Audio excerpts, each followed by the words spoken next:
Hardeep Singh Puri, Perilous Interventions, the Security Council and the Politics of Chaos.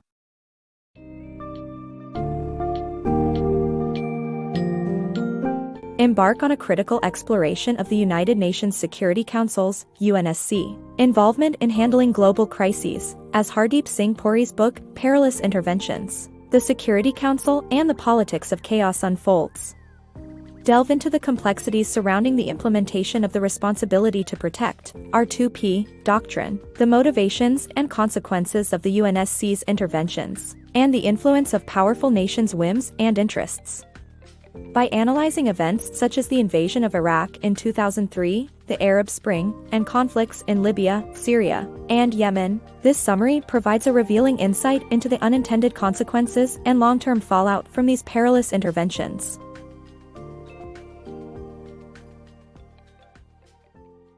Protecting citizens from mass atrocities. The Responsibility to Protect, R2P, doctrine requires nations to protect their citizens from mass atrocities, with foreign intervention an option for states too weak to manage this. The United Nations Security Council, UNSC, has replied differently to various threats, highlighting that there is no agreement on how to implement R2P. Despite uncertain results, such as Iraq and Libya invasions, UNSC continues to approve foreign intervention under the pretense of promoting peace and democracy. Indian Prime Minister Manmohan Singh warned that force cannot reorder societies from the outside. R2P requires a consistent approach and careful consideration for its success. Perilous Interventions. The consequences of UNSC interventions are often catastrophic, leading to human rights violations, devastation of infrastructure, and ecological damage. Policymakers tend to make hasty decisions without considering the aftermath, resulting in miscalculations with far-reaching consequences that reverberate for years. The 2003 invasion of Iraq is a clear example of such errors. The Sunni-Shia conflict intensified, anti-Western sentiment prevailed and ISIS emerged. The lack of understanding of the socio-political undercurrents further fueled extremist groups, making Iraq worse off than under Saddam Hussein. The book highlights the dangers of such interventions that are often framed as life-saving missions but result in the destabilization of already volatile nations. Its conclusion is clear: a perilous intervention is about whimsical and reflexive decision-making, and about taking decisions with far-reaching consequences without thinking through their consequences. The misconceptions and misunderstandings of the Arab Spring. The Arab Spring proved that the West's simplistic view of the Middle East and North Africa failed to achieve any meaningful change. The Arab demonstrators looked at the West as enemies, not role models. Instead of leading to democracy, the upheavals in the region led to even more repression. The failure of the West to anticipate the power vacuum and its interventionist policies have only led to more chaos. The arming of the so-called moderate opposition in Syria only further complicated an already volatile situation. The Arab world considered the West as a villain that supported repressive regimes, leading to imprisonment of dissenters becoming training grounds for future terrorists. Libyan intervention, a costly mistake. In 2011, the United States and France bombed Libya after reports portrayed Gaddafi as an aggressor who sought to kill his own people. However, the West's interpretation of Gaddafi's rhetoric was inaccurate, and his edicts were likely directed at armed rebels. A careful analysis of his speeches indicated that he did not plan a genocide of his own people. The private armies that emerged after Gaddafi's death resulted in chaos, making the military intervention a costly mistake. Syria's tenuous state. The Syrian conflict left hundreds of thousands dead and millions displaced, yet the UN failed to intervene. The West armed anti-Assad rebels while Russia backed the lawful government, escalating the conflict and dividing global powers. The situation in Libya left the West uninterested in unseating Bashar al-Assad, and American military intervention was deemed insufficient. The conflict worsened, pitting the US against Moscow, with Russia warning that ISIS would take control if Assad fell. The situation remains uncertain, and Russia's military intervention made a political resolution all the more difficult. Yemen's internal division and foreign intervention. Yemen has a complicated history of internal division that led to the formation of the Yemen Arab Republic in 1962.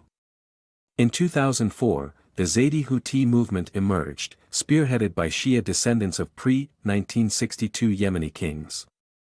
The Saudi-led coalition, concerned about the Houthis being an Iranian proxy force, intervened in Yemen in 2015.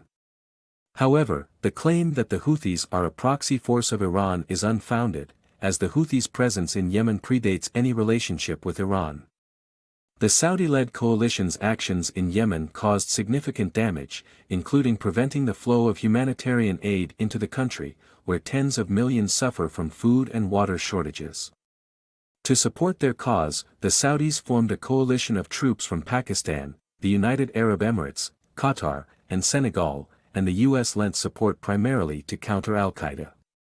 However, foreign involvement did not bring stability and even worsened the situation, as illustrated by the bombing of a Médecins Sans Frontières (MSF) facility, which MSF concluded was deliberate. Yemen needs genuine peace efforts and humanitarian assistance to address its challenges and bring stability to the country. The powerlessness of the UN Security Council. In 2014, Russia annexed Crimea from Ukraine, claiming that Russian-speaking residents wanted to rejoin their homeland. The United States protested, but the UN Security Council was powerless to intervene since Russia held a permanent membership. The Security Council's inability to take action was highlighted by the annexation, which prompted a standoff between the West and Russia. Despite the UNSC recognizing the annexation as a violation of humanitarian norms, Russia's move was allowed to stand. This event emphasizes the need to reform and strengthen the UNSC, which is frequently paralyzed by the veto power of its permanent members. The harsh reality of mass displacement. As the Arab Spring progressed, numerous people, due to life-threatening circumstances, were forced to flee their homes from Libya, Iraq, Syria, and Yemen. By April 2016, around 176,000 refugees had sought asylum in Europe, most of them through Greece. However, many individuals died while attempting to reach their destination. Meanwhile, millions of people stayed within their country's borders and were categorized as internally displaced. This mass exodus was a result of the Arab Spring's violent upheavals, leaving many children without an education and creating a lost generation. For the emigrants who were denied entry to other nations, returning was seldom an option. Refugee crisis, the West's failure. The largest refugee crisis since World War II was triggered by unwise interventions, leaving Europe and the US struggling with the influx of refugees. While some showed support, anti-immigrant parties gained popularity in countries like Germany, Poland, Sweden, and Denmark. The US accepted only 1,500 refugees in 2015, and Hungary built a fence to keep them out. The West needs to take responsibility for its role in the crisis and provide better support for displaced people.